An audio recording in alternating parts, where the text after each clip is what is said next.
Standard 9, Subject English, Poem 1.3, Have You Ever Seen?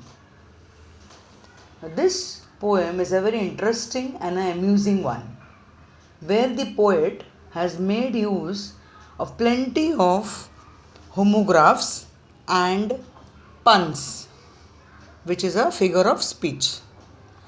But before this explanation of poem, I would like to explain you what do you mean by homographs. Homograph means words that have the same spelling but differs in meaning when used in different contexts. And I even told you about the pun, which is a figure of speech. This also means that when words with same spelling or pronunciation are used in such a way that they convey more than one meaning. So this too is called as pun. Now I'll just give an example over here. The word is rose. A rose is a king of flowers. And the second one, the sun rose with a golden glow. Now you can see how the rose is used in two different ways. In the first one it says about the flower, and second one it says about the action of sun. Now I just start this poem. Have you ever seen a sheet on a river bed? Now try to understand this first. Now here the bed has got two different meanings. First is piece of furniture and second is bottom of river or sea. Now in the second line, or a single hair from hammer's head. Here the word head has again got two meanings. Human head and part of hammer used for hitting. The third line is, has the foot of mountain any toes? Here the toes again has got two meanings. The first one is foot of a person. Second one is bottom of the mountain. The fourth one line is, and is there a pair of garden hose? Here the hose means a flexible tube, as well as the second hose means socks.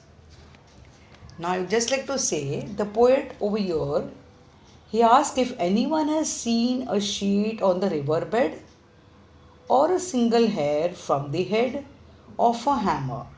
He asks if the foot of a mountain has any toes or if there is a pair of garden hose. So this is the way the words are used in two different contexts. Now we go to the next line. Does the needle ever wink its eye? Here the word eye again has got two different meanings. Eye means human eye and the second eye means a hole of a needle. The next one says, why doesn't the wing of a building fly?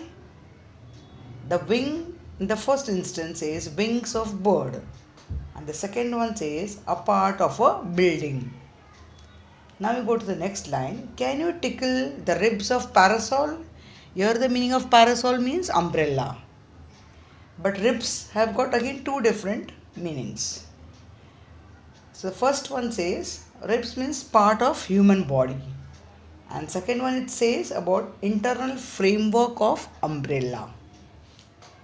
Now the same way we have got the next line, or open the trunk of a tree at all.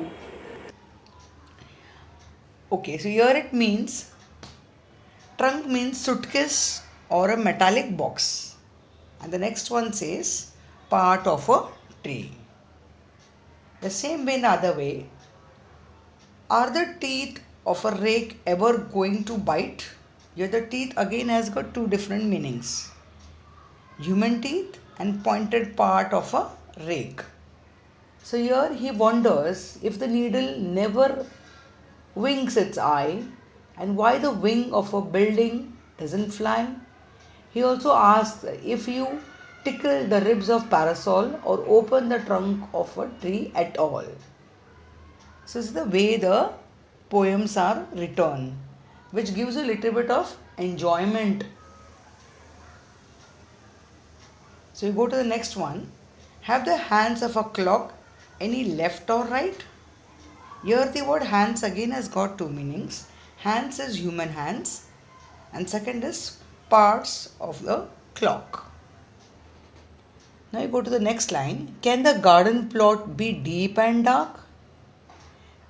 Here the plot again has got two meanings. Plot means a piece of land and second instance is an evil or wicked plan.